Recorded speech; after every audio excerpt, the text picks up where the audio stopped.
Guys, welcome back to our channel and this is Kalpana Yadav. So guys, आज हम बात करने वाले हैं कुछ इंपॉर्टेंट बुक्स से रिलेटेड जो CSIR नेट और IT जैन की पॉइंट ऑफ व्यू से इम्पोर्टेंट है।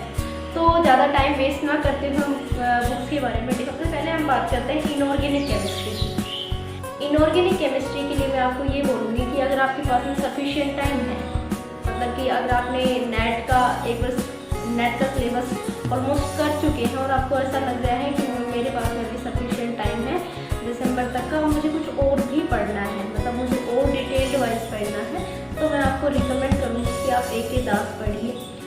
और भी ज़्यादा टाइम है तो आप RD मदान पढ़िए। मतलब ये क्या है, इनऑर्गेनिक का बाइबल है, मतलब बहुत ज़्यादा इंटरेस्टिंग बुक है दोनों ही। तो आप AK दास को तो आप ज़रूर पढ़िए अगर आपको इन डेप्थ नॉलेज चाहिए इनऑर्गेनिक केमिस्ट्री की।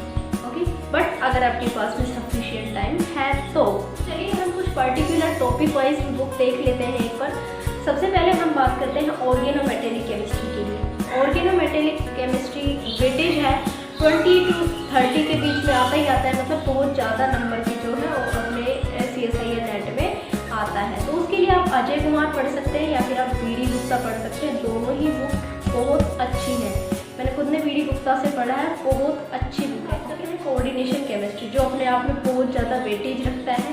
ओके, तो इसके लिए मैं आपको प्रीफर करूँगी कि अगर आपको कोऑर्डिनेशन पढ़नी है तो आप अजय कुमार से पढ़िए। ओके, नेक्स्ट बात करते हैं केमिकल बॉन्डिंग की। केमिकल बॉन्डिंग के लिए मैं रिकमेंड करूँगी आपको हुई के लिए। ओके, नेक्स्ट है बायो इनऑर्गेनिक। बायो इनऑर्गेनिक के लिए मैं आपको रिकमेंड करूँगी मिसलर एंड टार्स, बहुत अच्छा एक्सप्लेनेशन है इसमें। Bio inorganic main group element, अगर मेन ग्रुप एलिमेंट पढ़ना है ना आपको तो आप JD लेन से जाकर पढ़ सकते हैं, मतलब बहुत अच्छा एक्सप्लेनेशन इसमें से दिया हुआ है। अदरवाइज अगर किसी ने अभी नेट की प्रिपरेशन स्टार्ट ही की है और अपने पास में लगभग 5 मंथ हैं, ओके, तो आप मेन ग्रुप एलिमेंट में बहुत ज़्यादा टाइम इन्वेस्ट मत करना। मतलब क्यों? क्योंकि ये टॉपिक ऐसे होते हैं जो पर्टिकुलर कंटिन्यूसली रिविज़न मांगते हैं, ठीक है। तो इसके लिए आप क्या कर सकते हैं, आप किसी भी रेपुटेड या अच्छे इंस्टीट्यूट या कोचिंग के आप नोट्स ले सकते हैं और उनकी हेल्प से आप कुछ क्वेश्चंस आप जरूर सॉल्व कर पाएंगे। बट अगर आपके पास में सफिशिएंट टाइम है तो मैं कहूँगी कि आपको JD एक बार ज़रूर पढ़नी चाहिए। ओके, नेक्स्ट बात कर लेते हैं हम D ब्लॉक के लिए। D ब्लॉक की मैं कहूँगी कि एडवांस इनऑर्गेनिक केमिस्ट्री नाम से एक VA की बुक है, आप वहाँ से जाकर D ब्लॉक को अगर आपको डिटेल वाइज पढ़ना है, आपको उसके बारे में समझना है तो प्लीज़ उसको ज़रूर पढ़िए।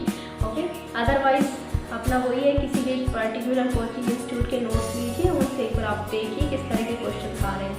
नेक्स्ट है app block elements. App block के लिए मैं स्पेशली कहूँगी कि आपको कोई भी बुक लेने की बिल्कुल भी नीड नहीं है, किसी भी कोचिंग इंस्टीट्यूट के आप नोट्स लीजिए, क्योंकि इनका क्या है, वेटेज बहुत कम होता है, क्वेश्चन बहुत कम आते हैं, जो आते हैं वो लगभग हम कर पाते हैं जी, बहुत ईजी क्वेश्चन आते हैं, ठीक है।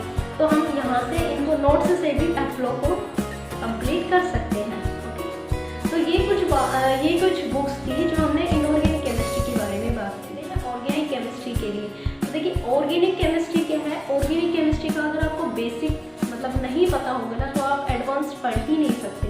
तो ज़रूरी है पहले आपको उसके इन डेप्थ जाए, मतलब बिल्कुल ज़मीन पर जा कर के आपको आसमान तक आना होता है, ठीक है। तो ऑर्गेनिक के लिए मैं आपको कहना चाहूँगी कि जैसे बाइबल होता है RD मदान और AK दास, इनऑर्गेनिक का वैसे क्लेडन भी ऑर्गेनिक का बाइबल ही है। बट इतना ईजी नहीं है इसको पढ़ना, मतलब शुरुआत में काफ़ी प्रॉब्लम्स होती है, ऐसा लगता है कि कोई पढ़ाने वाला हो तो ज़्यादा अच्छा होता है, ठीक है। पढ़ाने वाला हो तो कोई प्रॉब्लम ही नहीं है, बट अगर आप सेल्फ स्टडी कर रहे हो, जब आपको बेसिक्स समझने आने लगे, जैसे GOC हो गया, GOC के लिए आपको कोई भी बुक परचेज करने की ज़रूरत नहीं है। आप 11 से लेकर के MSc के जितने भी GOC से रिलेटेड वीडियोस अपलोड किए तो काफ़ी यूट्यूबर्स ने, तो आप वहाँ पर जाकर पहले GOC पढ़िए और उसके बाद में आप शुरुआत कीजिए किसी भी बुक की। बट क्लेडन काफ़ी अच्छी बुक है, जैम के पर्पज़ से भी और नेट के पर्पज़ से भी और गेट के पर्पज़ से भी। नेक्स्ट बात करते हैं स्टीरियो केमिस्ट्री के लिए हमें कौन सी बुक पढ़नी चाहिए। तो स्टीरियो केमिस्ट्री के लिए मैं आपको 2 बुक रिकमेंड करूँगी, D नेसेफरी एंड PS कल्सी। दोनों ही बुक अपने आप में बहुत अच्छी हैं, बट मैंने खुद ने D नेसेफरी पढ़ी है तो मुझे वो भी पसंद है। तो आप अपने अकॉर्डिंग देख सकते हैं, पहले उनका तो आप उनके अकॉर्डिंग PDF से देख सकते हैं आपके लिए कौन सी अगला टॉपिक है अपना रिएजेंट। उसके लिए आपको कैरेक्टर्स पढ़नी चाहिए, बहुत अच्छी बुक है। ओके, ऑक्सीडाइजिंग रिएजेंट और रिड्यूसिंग रिएजेंट एक्सीलेंट। नेक्स्ट है अपना फोटोकेमिस्ट्री। फोटोकेमिस्ट्री के लिए मैं ये बोलना चाहूँगी कि अगर आपके पास में किसी भी कोचिंग इंस्टीट्यूट के नोट्स हैं और वीडियोस हैं, उनकी हेल्प से आप ऑर्गेनिक फोटोकेमिस्ट्री कर सकते हैं, मतलब आपको अलग से बुक परचेज करने की ज़रूरत नहीं। नेक्स्ट है ऑर्गेनिक स्पेक्ट्रा। ऑर्गेनिक स्पेक्ट्रा के लिए मैं रिकमेंड करूँगी डॉक्टर LDS यादव की, बहुत अच्छी बुक है ऑर्गेनिक स्पेक्ट्रा। नेमिंग रिएक्शन जो अपने आप में एक बवाल होता है, ठीक है, मतलब पढ़ना कहाँ से शुरू करें, कैसा है, किस में किस तरह का, कुछ समझ नहीं आता कि नेमिंग रिएक्शन की शुरुआत कहाँ से की जाए। तो मैं यही कहूँगी कि आप पहले वीडियो पतली सी बुक होती है एसएन सनहयाल करके, तो आप वो परचेज कर सकते हैं, जिसमें 300 के समथिंग रिएक्शंस दी हुई हैं, नेमिंग रिएक्शंस बहुत अच्छे से एक्सप्लेन की हुई है, ठीक है। तो आप एसएन सनहयाल को परचेज। नेक्स्ट अपना बचता है रिएक्शन मैकेनिज्म को हम कहाँ से करें। तो रिएक्शन मैकेनिज्म के लिए आप जेरी मार्च या फिर आप जगदम्बा की हेल्प से रिएक्शन मैकेनिज्म को समझ सकते हैं। सो ऑर्गेनिक केमिस्ट्री की अपनी जितनी भी बुक्स थी वो मैंने सारी डिटेल वाइज आपको बता दी है। नेक्स्ट केमिस्ट्री के अगर हम टॉपिक देखें, मेजर टॉपिक देखें, तो उसमें से इलेक्ट्रोकेमिस्ट्री, थर्मोडायनामिक्स एंड उसके बाद में solid state, group theory, spectroscopy और क्वांटम, ये हैं जो मेजर टॉपिक है, ठीक है।